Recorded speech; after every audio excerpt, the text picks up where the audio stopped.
नमस्कार। BSc part third के physical chemistry के चैप्टर स्पेक्ट्रोस्कोपी में पिछले लेक्चर में हमने रिजिड रोटेटर्स की स्टडी की थी। इस लेक्चर्स में हम नॉन रिजिड रोटेटर और आइसोटॉपिक इफेक्ट की स्टडी करेंगे। नॉन रिजिड रोटेटर या दृढ़ घूर्णी हम किसे कहेंगे? रिजिड रोटेटर जो होता है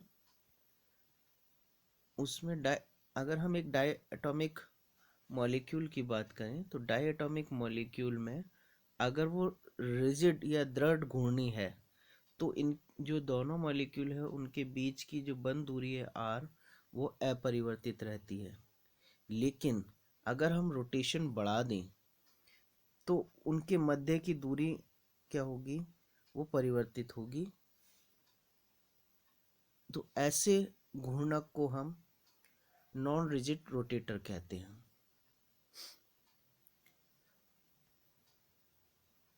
अगर हम डायटोमिक मॉलिक्यूल के रोटेशन स्पेक्ट्रा को देखें तो इससे निष्कर्ष निकलता है कि दो स्पेक्ट्रम लाइन है। हमने पिछले लेक्चर में देखा कि हमें जो स्पेक्ट्रम लाइन मिलती है तो इन दो स्पेक्ट्रम लाइनों के बीच की दूरी बी है, तो इन 2b है। तो हम देखते हैं कि इन दो स्पेक्ट्रम लाइनों के मध्य की दूरी, दो क्रमागत स्पेक्ट्रम लाइनों के मध्य की दूरी जो है वो समान होती है, निश्चित होती है। ठीक है, लेकिन यह समान या निश्चित दूरी केवल जे के निम्न मानों पर ही पॉसिबल है, यानी जे की लोअर वैल्यू पर ही पॉसिबल है। यदि जे की हायर वैल्यू हो, जे के उच्च मान हो, तो जो स्पेक्ट्रल लाइन है इनके बीच की दूरी कम हो जाती है। ठीक है, तो हम ये कह सकते हैं कि जे का मान बढ़ने पर बी का मान कम होता है। जे के उच्च मान पर घूर्णन की गति बढ़ने के कारण जो घूर्णन की दृढ़ प्रकृति है वो प्रभावित होती है। यानी जो ये स्पेक्ट्रल लाइन है इनके बीच की जो दूरी है वो केवल लो घूर्णन पर, कम घूर्णन पर ही समान रहती है। लेकिन अगर उच्च घूर्णन होगा, यानी जे का मान उच्च होगा या उच्च घूर्णन होगा, तो जो दूरी है वो प्रभावित होगी, यानी घूर्णी की दृढ़ प्रकृति प्रभावित हो जाती है, जिससे बंध में क्या होगा? स्ट्रेचिंग हो जाएगी, यानी फैल जाएगा या बंध तनन उत्पन्न हो जाएगा, जिससे जड़त्व आघूर्ण बढ़ने लगता है। जैसे हम एक नॉन रिजिड रोटेटर को लें, जैसे ये ए और बी है, ये एक नॉन रिजिड रोटेटर है। इनके मध्य जो बंध है वो एक बारहीन स्प्रिंग की तरह है। तो जब उच्च घूर्णन होगा, उच्च घूर्णन होने के कारण इनमें जो है तनन पैदा हो जाएगा। तनन पैदा होने के कारण जो आर है वो परिवर्तित हो जाएगी। अब हम जानते हैं कि आई इक्वल टू हमारा होता है म्यू आर स्क्वायर। ठीक है, तो आर परिवर्तित होने पर आई जो है जड़त्व आघूर्ण भी परिवर्तित होगा। लेकिन ए और बी का द्रव्यमान फिक्स रहता है, द्रव्यमान अपरिवर्तित रहता है। अतः रिड्यूस्ड मास सामान्य द्रव्यमान तो अपरिवर्तित रहेगा, लेकिन आर और आई चेंज होंगे, परिवर्तित होंगे। ठीक है, यानी आर ए और बी के मध्य की जो दूरी है आर जो है वो थोड़ी बढ़ जाएगी। अब आई के मान में परिवर्तन के परिणाम स्वरूप जे के मान में जो है घूर्णन ऊर्जा स्तर दृढ़ घूर्णी मॉडल के सैद्धांतिक रूप से थोड़े नीचे होंगे। यानी जैसे मान लो थ्योरेटिकल, अगर हम सैद्धांतिक रूप से माने तो जे के जो मान है उनसे जो प्रैक्टिकल वैल्यूज हैं वो थोड़ी सी यानी नीचे होगी। जैसे ये यहाँ मान लो ये जे की वैल्यू सैद्धांतिक रूप से आ रही है तो वास्तविक रूप से थोड़ी सी नीचे होगी इस तरह से। तो इसके कारण जे के उच्च मान के संक्रमण पर तरंग संख्या जो वेव नंबर है न्यू बार का मान कम होगा। इस प्रकार जे के उच्च मान पर घूर्णन अधिक तीव्र होते हैं, जिसके कारण अणु के परमाणुओं पर अपकेंद्री बल यानी सेंट्रीफ्यूगल फोर्स बढ़ जाएगा और परमाणु दूर दूर हो जाते हैं। ठीक है, यानी जो परमाणु, मान लो ये सेंट्रीफ्यूगल फोर्स बढ़ने के कारण परमाणु दूर दूर होंगे और स्ट्रेचिंग होगी, यानी तनन पैदा होगा। तनन पैदा होने पर बंध लंबाई बढ़ जाएगी। ठीक है, अतः में कह सकते हैं कि एक डायटोमिक मॉलिक्यूल के लिए दृढ़ घूर्णी मॉडल लगभग सही मॉडल है, यानी पूर्ण रूप से सही नहीं है, लगभग सही मॉडल है, न कि सही अणुओं का सही मॉडल। अतः एक डायटोमिक मॉलिक्यूल के लिए सही मॉडल जो है वो हमारा नॉन रिजिड मॉडल कहलाता है। इसकी नॉन रिजिड, इसके अणु के दोनों परमाणुओं को एक द्रव्यहीन यानी मासलेस स्प्रिंग से जुड़े हुए माना जाता है। हमने नॉन रिजिड रोटेटर की बात की, तो नॉन रिजिड रोटेटर में हमने क्या कर, ये जो है सही मॉडल है और इसमें दोनों परमाणुओं के मध्य जो है एक मासहीन या द्रव्यमानहीन, जो मासलेस या द्रव्यमानहीन स्प्रिंग से जुड़े हुए हैं। अब जब ये तेजी से रोटेट करेगा तो इसमें तनन उत्पन्न होगा, आर की वैल्यू चेंज होगी, जिससे आई भी वैल्यू चेंज होती है।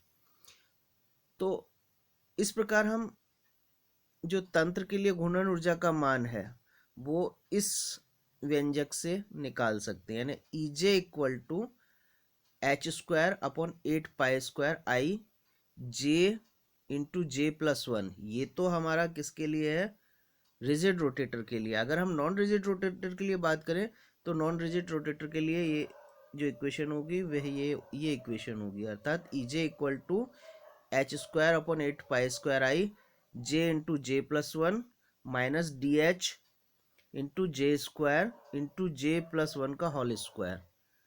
ये जो है एनर्जी की वैल्यू जूल में है। अगर हम इसको सेंटीमीटर इनवर्स में कन्वर्ट करें तो हम EJ में HC का भाग दे देते हैं।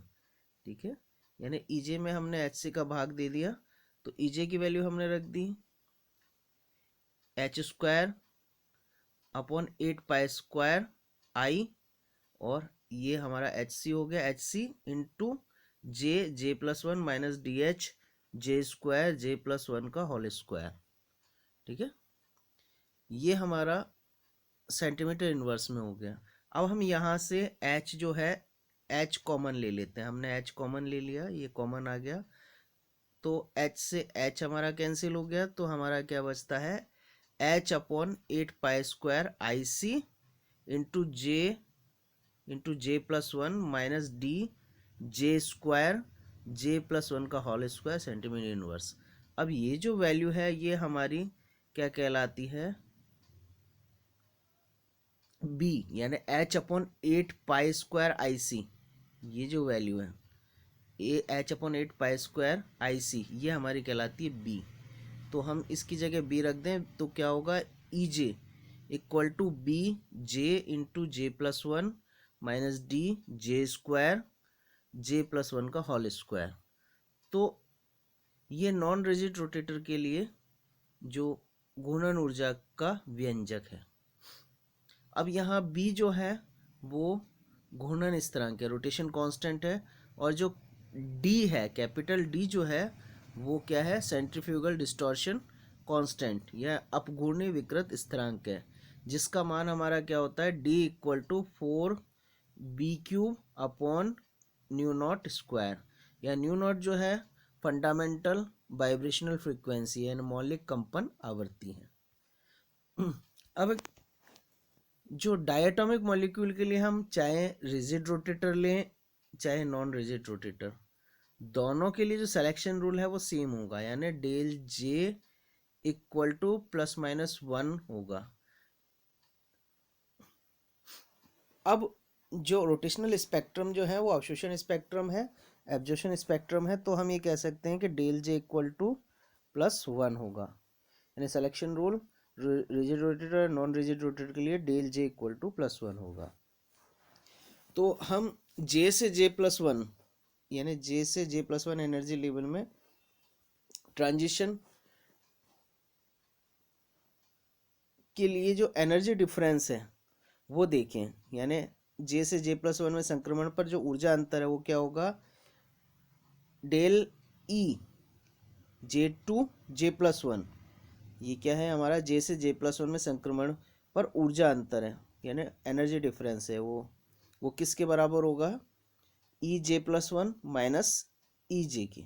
अब हम ई जे प्लस वन और ई जे की वैल्यू रख दें इस इक्वेशन में, तो क्या हो जाएगा, E J to J plus one equal to क्या होगा, B J plus one J plus one. ठीक है, ये तो हो गया जे प्लस वन के लिए, और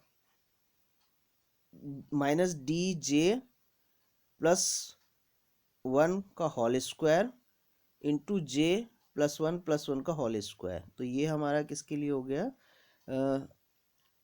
ई जे प्लस वन के लिए। अब हम ई जे की वैल्यू रखें, तो ई जे की वैल्यू हमारी क्या हो गई, B J minus B J plus one minus D J square into J plus one का होल स्क्वायर।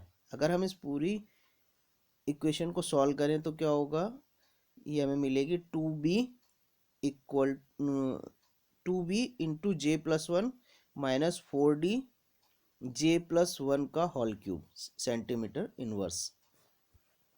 ठीक है, तो इस प्रकार हम जे से जे प्लस वन ट्रांजिशन में नॉन रिजिड रोटेटर के लिए आवर्ती जो कि वेव नंबर में होती है वो ज्ञात कर सकते हैं। और जो आवर्ती ज्ञात करने का जो फॉर्मूला है वो हमारा क्या है, न्यू बार। ठीक है, न्यू बार जो कि है वेव नंबर के रूप में हम लेते हैं फ्रीक्वेंसी को, तो nu bar J to J plus one equal to क्या होगा, two B into J plus one minus four D J plus one का होल क्यूब सेंटीमीटर इनवर्स। अब अगर हम एक एक ट्रांजिशन देखें, जैसे ट्रांजिशन मान लो जीरो टू वन पे होता है, यानी जे की वैल्यू जीरो से ट्रांजिशन वन पे होता है, जे इक्वल टू जीरो से जे इक्वल टू वन पर। तो यहाँ हम जे इक्वल टू जीरो रख दें इस इक्वेशन में। इस इक्वेशन में जे इक्वल टू जीरो रखने पर क्या होगा, nu bar equal to two B zero plus one minus four D zero plus one का होल क्यूब। तो ये हमारा हो गया टू बी और ये हमारा हो गया फोर डी, तो two B minus four D. ठीक है, तो जो फ्रीक्वेंसी नंबर होगा जे जीरो से वन पे वो हमारा होगा two B minus four D centimetre inverse. अब अगर ट्रांजिशन वन से टू होता है, जे वन से जे टू पे हो रहा है, तो यहाँ जे की वैल्यू हम वन रख दें। तो जे की वैल्यू वन रखने पर क्या होगा, ये हमने जे की वैल्यू दोनों जगह वन रख दी, तो ये हो गया टू बी इंटू टू यानी फोर बी। ठीक है, और ये माइनस फोर डी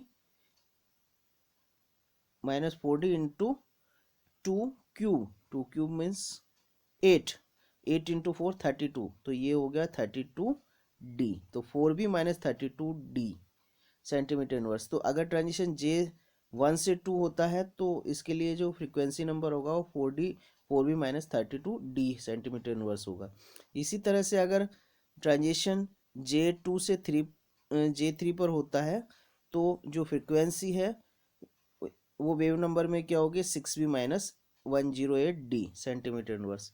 और अगर ट्रांजिशन जे थ्री से जे फोर में हो रहा है तो हमारा जो वेव नंबर है वो क्या होगा, 8 B minus 256 D centimetre inverse. तो इससे हम देखते हैं कि घूर्णन स्पेक्ट्रम लाइनें समान दूरी पर नहीं है, बल्कि उनके बीच की दूरी जे के मान बढ़ने पर कम होती जाती है। यानी लोअर जे की वैल्यू जब लोअर होती है तो उनके बीच जो स्पेक्ट्रम लाइन है उनके बीच की दूरी लगभग समान होती है, लेकिन जैसे हायर जे की वैल्यू हायर होती जाती है उनके बीच की दूरी कम होती जाती है। ठीक है, तो इस प्रकार से हम देखें कि न्यू बार पहली और दूसरी के मध्य क्या होगी, टू बी माइनस 28 डी, दूसरी व तीसरी के मध्य होगी टू बी माइनस 76 डी, तीसरी और चौथी के मध्य होगी टू बी माइनस 148 डी। ठीक है, अभी हमने बताया कि डी का मान बी की तुलना में बहुत कम है, अतः हम ये कह सकते हैं कि जे का मान घूर्णन स्पेक्ट्रम लाइनों के में अंतर दूरी लगभग समान होती है।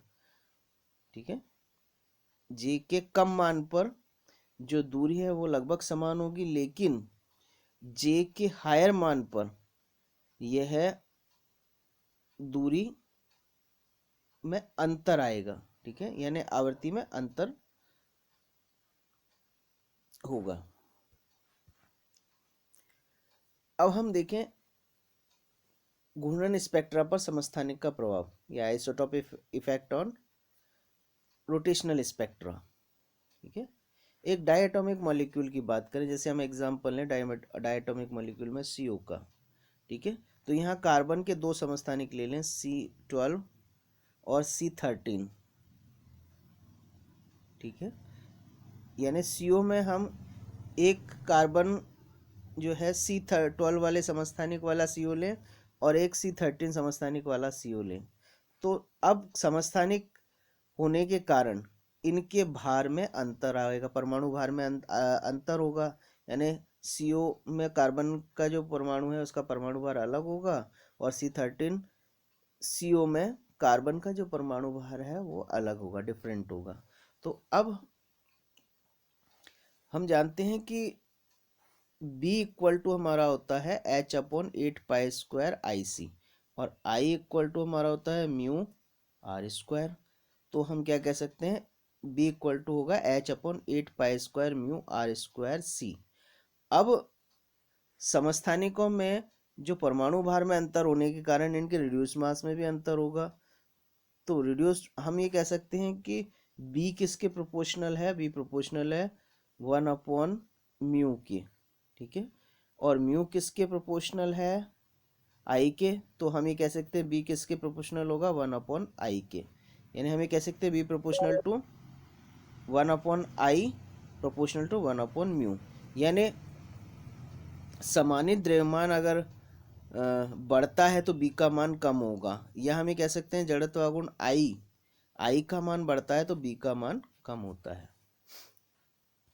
तो जड़त्व आघूर्ण I या समानित द्रव्यमान का व्युत्क्रमानुपात यानी B जो है वो जड़त्व आघूर्ण या मोमेंट ऑफ इनर्शिया या रिड्यूस्ड मास का इनवर्सली प्रोपोर्शनल होता है। अतः हम ये कह सकते हैं कि I या म्यू के मान बढ़ने पर B का मान कम होगा, जिससे ऊर्जा का मान कम होगा। अर्थात हम ये कह सकते हैं ऊर्जा स्तर के बीच की दूरी कम होगी। इसको हम ये कह सकते हैं कि भारी स्पीसीज के लिए स्पेक्ट्रम लाइनों के बीच की दूरी कम होगी या तरंग संख्या कम होगी। जैसे हम C12 के लिए लें, C12 के लिए जो म्यू नॉट जो बार है वो हमारा क्या है 3.842 और B का मान 1.921 सेंटीमीटर इनवर्स है। ठीक है, जबकि C13 के लिए जो न्यू नॉट बार है वो क्या है 3.673 और B का मान 1.836 सेंटीमीटर है। एक हम डायग्राम से आइसोटॉपिक इफेक्ट को देखें। अगर यहाँ हम देख रहे हैं कि कार्बन 12 जो है उसका आइसोटॉप है CO। ठीक है, और ये कार्बन 13 का आइसोटॉप है। अब यहाँ अगर हम कार्बन 12 की बात करें तो इनके बीच जो स्पेक्ट्रल लाइन है उनके बीच का जो डिफरेंस है हम देखें कि जैसे ही हम इसमें आइसोटोप मिला देते हैं, कार्बन 13 मिला देते हैं, तो कार्बन 13 मिलाने के कारण क्या है, इसका रिड्यूस मास बढ़ जाएगा। रिड्यूस मास बढ़ने के कारण जो B है वो कम हो जाएगा। तो यहाँ B जो है वो थोड़ा सा यहाँ कम हो गया। ठीक है, तो ये जो है हमारा आइसोटोपिक इफेक्ट कहलाता है। तो हम ये देखें कि जो स्पेक्ट्रल लाइन है वो थोड़ी सी नीचे हो रही है। ठीक है, यानी B का मान जैसे अगर रिड्यूस मास बढ़ रहा है या परमाणु भार बढ़ रहा है तो B का मान कम हो रहा है, यानी दो स्पेक्ट्रल लाइनों के मध्य की दूरी थोड़ी कम हो गई। तो ये हमारा आइसोटोपिक इफेक्ट कहलाता है। Thank you.